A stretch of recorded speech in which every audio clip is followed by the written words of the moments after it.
Hi hello ನಮಸ್ಕಾರ ಎಲ್ಲರಿಗೂ. ಇವತ್ತು ನಾನು ಶಾವಿಗೆ ಉಪ್ಪಿಟ್ಟು ಮಾಡಿದ್ದೆ. ಸೊ ಒಂದೇನೋ ಥಾಟ್ ಬಂತು, ಹೇಳಬೇಕು ಅಂತ ಅನ್ನಿಸ್ತು.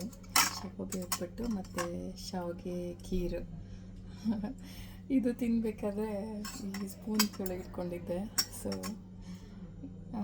ಈಗ ಲೈಫಲ್ಲಿ ನಾವು ಒಂದೇ ಮನೆಯಲ್ಲಿ ಬೇರೆ ಬೇರೆ ಥರ ಜನ ಇರ್ತೀವಿ. ಅಂದರೆ mentality, see, somebody will be having this quality, somebody will be having this quality, but what we'll try to do is somebody who is having this quality, ಈ ಕ್ವಾಲಿಟಿ ಇರೋರನ್ನ ನಾವು ಅಂದ್ಕೊತೀವಿ ಇದರಿಂದ ತಿನ್ಬೋದು ಅಂತ.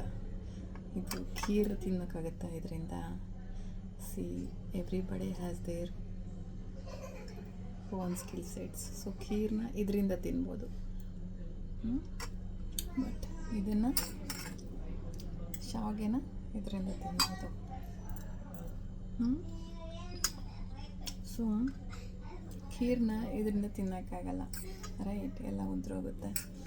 ಅದೇ ಥರ ಲೈಫಲ್ಲೂ ಕೂಡ ನಮಗಿರೋ ಸ್ಕಿಲ್ ಸೆಟ್ಸ್ನ ನಾವು ಬಳಸ್ಕೊಂಡು, ಎಲ್ಲರ ಹತ್ರ ಅವ್ರವ್ರಿಗೆ ಆದ ಸ್ಕಿಲ್ ಸೆಟ್ಸ್ ಇರುತ್ತೆ. ನಾವು ಹೆಂಗೆ ಇರಲಿ, ನಾವು ಹಿಂಗಾರ ಇರಲಿ, ನಾವು ಹಿಂಗಾರ ಇರಲಿ, right? Each one has their own benefits.